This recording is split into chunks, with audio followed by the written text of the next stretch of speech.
এদিকে বাংলাদেশের প্রধানমন্ত্রী জনাব তারেক রহমান সহ বর্তমান স্বরাষ্ট্রমন্ত্রী সালাউদ্দিন আহমেদকে কঠোরভাবে হুঁশিয়ারি দিলেন বাংলাদেশের জনপ্রিয় ক্যাপ্টেন নামে উপাধি পাওয়া হাসনাত আব্দুল্লাহ। হঠাৎ হাসনাত আব্দুল্লাহ এমন হুঁশিয়ারির দেওয়ার কারণ হিসাবে জানা যায়, নরসিংদীর মাধবদীতে ধর্ষণের পর কিশোরীকে তুলে নিয়ে হত্যা করা হয়। সেই ধর্ষণকারী আর কেউ নয়, বিএনপির নেতাকর্মীরা জড়িত রয়েছে বলে অভিযোগ উঠেছে এবং বিএনপির নেতাসহ গ্রেফতার 4 জন হয়েছে, কিন্তু মূল আসামি নুরা এখনও পলাতক। এই এমপি হাসনাত আব্দুল্লাহ এই সরকারকে হুঁশিয়ারি দিয়ে তার ব্যক্তিগত সোশ্যাল হ্যান্ডেলে বলেন, নরসিংদীতে কিশোরীকে ধর্ষণ ও বাবার কাছ থেকে ছিনিয়ে নিয়ে হত্যায় জানা যাচ্ছে স্থানীয় বিএনপি নেতাও জড়িত। তিনি হলেন মহিষাসুর ইউনিয়নের মেম্বার ও ইউনিয়ন বিএনপির সহসভাপতি আহমদ আলী দেওয়ান।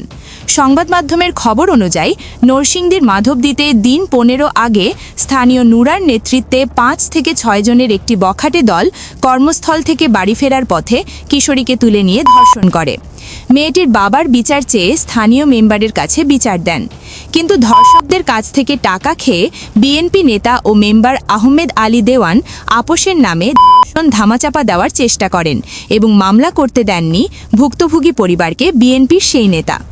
উল্টো মেয়েটির পরিবারকে এলাকা ছাড়তে বলেন। এতে চাপে পড়ে বুধবার বিকেলে কিশোরী মেয়েকে খালার বাড়ি রেখে আসতে যাচ্ছিলেন বাবা। সে সময় তুলে নিয়ে যায় নুরা। বৃহস্পতিবার সরিষা খেতে মেয়েটির লাশ পাওয়া যায়। পুলিশ মহিষাসুর ইউনিয়ন বিএনপির সহসভাপতি আহমেদ আলী দেওয়ান, তার ছেলে ইমরান দেওয়ান সহ 4 জনকে গ্রেফতার করেছে, যা যথেষ্ট নয়। ধর্ষক নুরাকে ধরতে হবে 24 ঘন্টার মধ্যে। আহমেদ আলী দেওয়ানের শক্তির উৎস বিএনপি নেতাদের ধরতে হবে। স্বরাষ্ট্রমন্ত্রীকে বলতে হবে, বিএনপি নেতাদের প্রশ্রয়ে ধর্ষণ, অপহরণ, খুনের মতো জঘন্য অপরাধ কবে থামবে। এমনভাবে এই এমপি হাসনাত তার মতামত প্রকাশ করে এক প্রকারের হুঁশিয়ারি দিয়েছেন যে 24 ঘন্টার মধ্যে কিন্তু এই আসামি নুরাকে ধরতে হবে। যদি না ধরা হয় তাহলে এই দেশে আবারও যে কি শুরু হতে পারে, এই দেশে সেটা এই হাসনাতরাই ভালো জানেন। সূত্রের বরাদে আরও জানা যায়, নরসিংদীর মাধবদী এলাকায় ধর্ষণের ঘটনা ধামাচাপা দিতে ভুক্তভোগী কিশোরীকে বাবার কাছ থেকে তুলে নিয়ে হত্যার অভিযোগে মামলা দায়ের হয়েছে।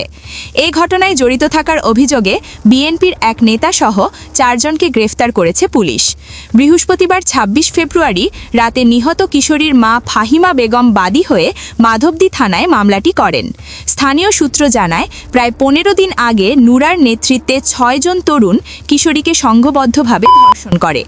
এ ঘটনায় স্থানীয় মেম্বার ও মহিষাসুর ইউনিয়ন বিএনপির সহসভাপতি আহমদ আলী দেওয়ান বিচারের দায়িত্ব নেন, কিন্তু বিচারের দায়িত্ব নিয়ে তিনি নিজেই বিচারের রায় হিসাবে ঘোষণা দেন যে সেই কিশোরী ও তার পরিবারকে এলাকা ছাড়তে হবে 1 দিনের মধ্যে বলে হুমকি দেন বিএনপির সেই সহসভাপতি আহমদ। স্বজনদের ভাষ্য অনুযায়ী বুধবার কিশোরীর বাবা মেয়েকে নিয়ে খালার বাড়ি যাচ্ছিলেন। বড়ইতলা এলাকায় পৌঁছালে কয়েকজন যুবক মেয়েটিকে তার কাছ থেকে ছিনিয়ে নেয়। খোঁজাখুঁজির পর না পেয়ে পরিবার বাড়ি ফিরে আসে। পরদিন সকালে পুলিশ সরিষা ক্ষেত থেকে মেয়েটির মরদেহ উদ্ধার করেন। একজন বাবার কাছ থেকে তার আদরের মেয়েকে ছিনিয়ে নিয়ে ধর্ষণ করা, এটা একজন বাবার জন্য যে কতটা কষ্টদায়ক তা বলে বোঝানো সম্ভব না। এই হলো বর্তমান দ্বিতীয় স্বাধীন দেশের পরিস্থিতি, যেখানে ভিকটিমও ধর্ষণ হবে, বিচার চাইতে গেলে তার পরিবারকে এলাকা ছাড়তে হবে। এই রাজনীতি আর বাংলাদেশের মাটিতে আর চলবে না বলে দাবি তুলেছেন নরসিংদীবাসী। তবে অলরেডি কিন্তু ঢাকা বিশ্ববিদ্যালয়ে ধর্ষণের বিচারের দাবিতে ডাকসুর বিক্ষোভ মিছিল করেন। এছাড়াও ধর্ষণের বিচারের দাবিতে উত্তাল ঢাকার রাজপথ।